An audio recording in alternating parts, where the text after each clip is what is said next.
ang aking pusa. Kwento na natin. Ang aking pusa ay namatay na. Pero, siya po ang gusto ko. Pero ito talaga si Brown.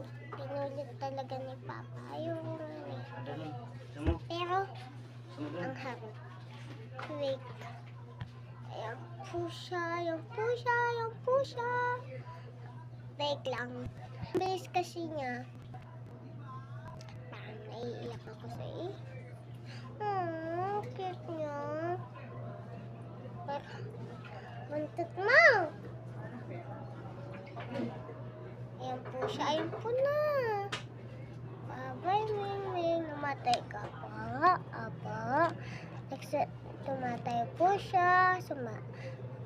Ano po siya, nagugulat. Pero ay, gusto ko yakapin.